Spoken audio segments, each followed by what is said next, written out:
오늘 주시는 하나님의 말씀은 잠언 17장 1절에서 5절 말씀입니다.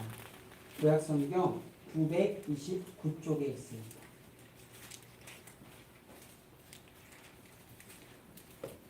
잠언 17장 1절에서 5절의 말씀 다 같이 교독하시고 마지막 절은 함께 읽도록 하겠습니다. 마른 떡 한 조각만 있고도 화목하는 것이 제육이 집에 가득하고도 다투는 것보다 나으니라. 모두 부끄러운 짓을 하는 주인의 아들을 다스리겠고 또 형제들 중에서 유혹을 나누어 얻으리라. 도가니는 은을 풀무는 금을 연단하거니와 여호와는 마음을 연단하시느니라. 악을 행하는 자는 사악한 일들이 하는 말을 잘 듣고 거짓말을 하는 자는 악한 여가 하는 말에 귀를 기울이느니라. 함께 읽도록 하겠습니다. 가난한 자를 조롱하는 자는 그를 지으신 주를 멸시하는 자요 사람의 재앙을 기뻐하는 자는 형벌을 면하지 못할 자니라. 아멘. 오늘도 하나님께서 허락해 주신 이 새 하루를 하나님께 드리는 우리 종근교회 성도님들을 주님의 이름으로 사랑하고 축복합니다. 오늘 우리가 함께 읽은 잠언은요, 우리 사람이 이 땅에 살아갈 때 추구해야 할 삶의 지혜를 짧은 글들로 소개하는 그런 모음집입니다. 삶의 지혜를 말하는 글들은 동서양을 막론하고 잘 발달되어 있는 것으로 보이는데요.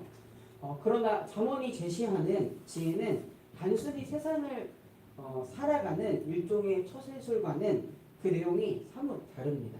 왜냐하면 하나님을 인식하는 삶이 지혜라고 말하기 때문입니다. 우리가 잘 아는 잠언 1장 7절의 말씀입니다.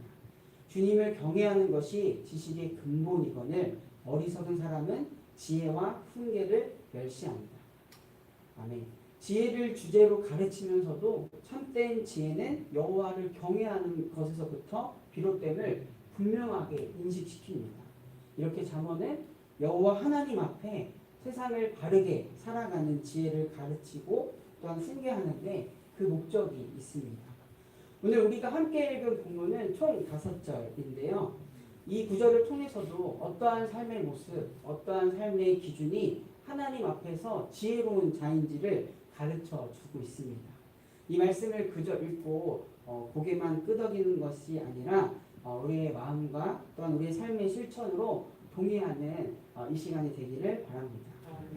먼저 잠언의 저자는 오늘 본문의 말씀을 통해서 말하는데요. 마른 떡 한 조각만 있고도 화목하는 것이 제육이 집에 가득하고도 다투는 것보다 나으니라 라고 말하고 있습니다. 마른 떡은 말 그대로 습기가 없어 말라버린 떡으로 먹기 아주 어려운 음식을 말합니다. 먹기 아주 어려운 음식인데도 이지만 한 조각의 그 양도 되게 적은 양을 의미합니다. 바로 이어서 나오는 고기 반찬을 의미하는 제육과는 대조적입니다. 이 제육이라는 단어를 언어로 좀 살펴보니까요. 제사 때 쓰이는 제물을 의미하기도 합니다. 즉 감사제와 화목제를 드리면서 쓰인 제물을 뜻합니다.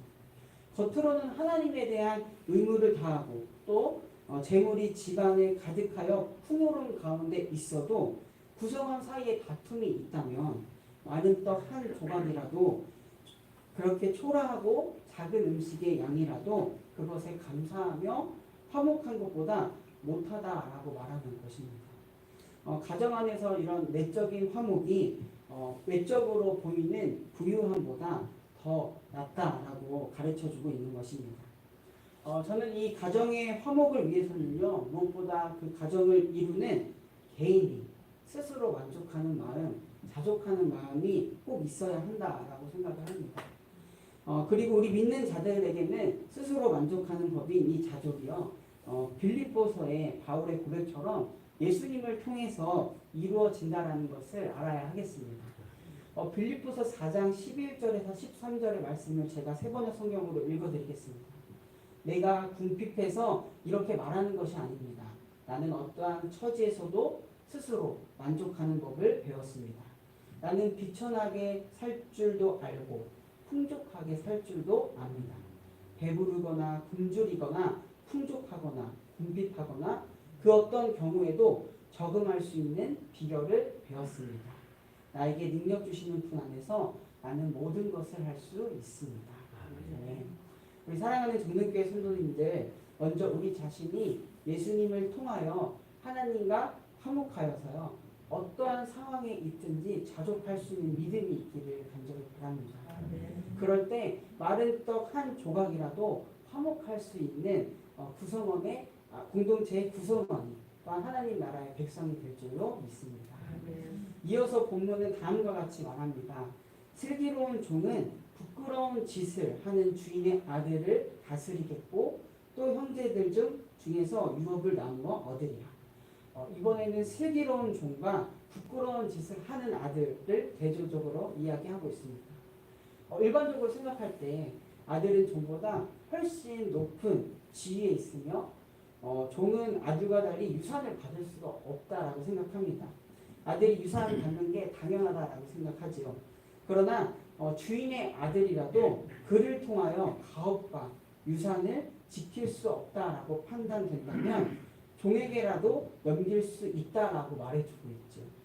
그냥 종이 아니라 세상의 이치를 바르게 판단하고 이를 잘 처리하는 재능이 있는 슬기로운 종에게 말입니다. 분명 세상의 기준과는 다른 모습입니다. 고린도전서에서는요, 하나님의 나라의 유업을 받지 못하는 모습에 대해서 열광하는데 무엇보다 하나님 앞에서 부끄러운 짓을 하는 것을 나타내고 합니다. 6장 9절에서 10절의 말씀입니다. 불의한 자가 하나님의 나라를 유업으로 받지 못하는 줄을 알지 못하느냐. 유혹을 받지 말라.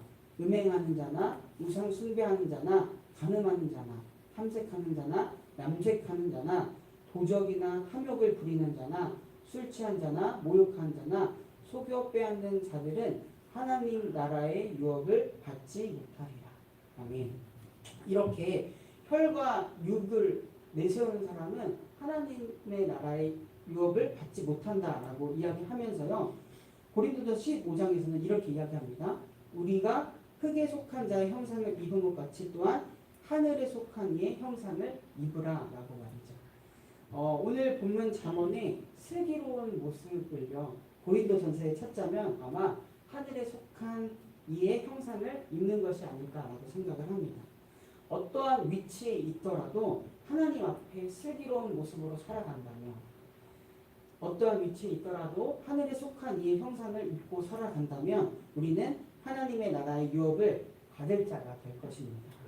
우리 모두 어떠한 위치에 있더라도 하나님 앞에 정말 슬기로운 자가 되기를 간절히 바랍니다. 또한 이어서 계속 이야기를 합니다. 높은 온도의 도관이나 풀무에서 은과 금이 나오듯이요, 우리의 삶에서 때로는 견디기 힘든 고난들, 또 피하고 싶지만 마주하고 싶지 않은 그런 마주하고 있는 고난들이 믿는 자를 연단하시기 위한 하나님의 방법이다라고 말해주고 있습니다.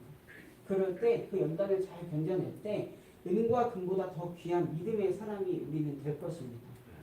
본문을 통해서 우리가 알 수 있듯이요, 하나님께서는 우리의 모든 그런 마음과 생각을 감찰하시는 분입니다.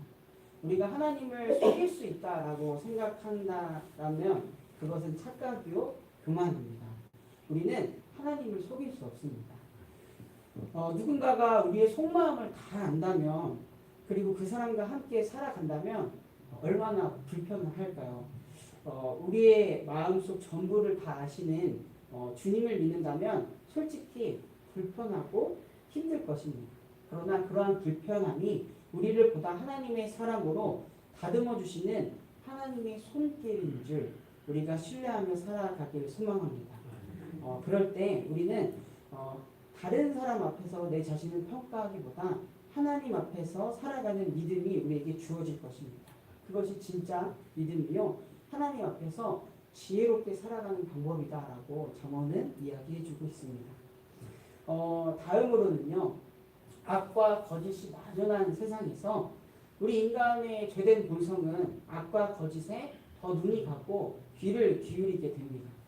그러나 그렇게 악과 거짓에 집중하게 된다면 그 결과는 또 다른 악과 거짓을 낳게 됩니다.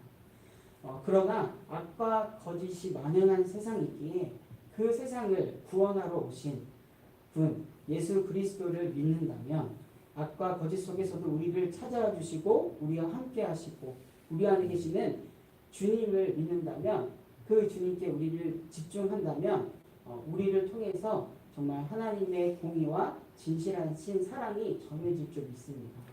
정말 우리가 이 세상을 살아가면서 무엇에 초점을 두고 무엇에 집중해야 되는지 이 말씀을 통해서 우리가 깨닫기를 바랍니다. 마지막으로는 우리는 소외된 자와 함께하며 재앙이 아니라 평화를 기뻐하는 그런 우리는 하나님을 만날 수 있는데요. 오늘 본문 마지막 절입니다. 가난한 자를 조롱하는 자는 그를 지으신 주를 멸시하는 자요 사람의 재앙을 기뻐하는 자는 형벌을 면하지 못할 자니라. 가난한 자를 조롱하는 것이 하나님을 멸시하는 것이라고 이야기를 합니다. 사람의 재앙을 기뻐하면 하나님의 형벌을 피하지 못한다라고 이야기를 하죠. 즉 하나님께서는요 가난한 자도 존귀하게 여기시며 사람의 평안을 기뻐하시는 분이라는 것을 알 수 있습니다. 구약의 하나님의 모습 중 하나는요 바로 약자의 하나님입니다. 나그네와 과부, 고아를 긍휼히 여기시고 돌보시고 그들의 기도를 돌보아 주시는 분이지요. 출애굽기 20장 21절에서 23절의 말씀입니다. 너희는 너희에게 몸부쳐 사는 나그네를 학대하거나 억압해서는 안 된다. 너희도 이집트 땅에서 몸부쳐 살던 나그네였다. 너희는 과부나 고아를 괴롭히면 안 된다. 너희가 그들을 괴롭혀서 그들이 나에게 부르짖으면 나는 반드시 그들의 부르짖음을 들어주겠다. 아멘. 이렇게 하나님은 약자의 하나님을 알 수 있습니다. 또한 예수님께서도 그 당시 소외된 자, 소위 약자들을 직접 만나주시고 그들의 문제를 긍휼히 여겨주시며 그들도 구원받는 자들이 되게 하셨습니다.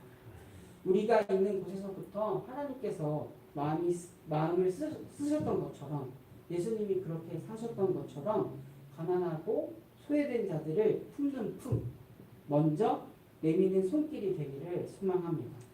그럴 때 이 땅에 하나님의 평안이 임할 줄 믿습니다. 오늘 우리는 이렇게 잠언의 말씀을 통해서 하나님 앞에서 지혜롭게 사는 방법을 또 하나 배웠습니다. 작은 부분에서부터 자족할 수 있다면 어떠한 위치에 있던 슬기로운 모습을 지닌다면 마주하는 고난이 있더라도 그것들을 잘 견뎌낸다면 악과 거짓 속에서도 우리 하나님께 예수님께 주파수를 잘 맞춘다면 이웃의 아픔에 애통하는 마음으로 그들과 함께 한다면 우리는 이 세상을 지혜롭게 살아가는 자들입니다. 하나님 앞에서 지혜롭게 사는 자들입니다.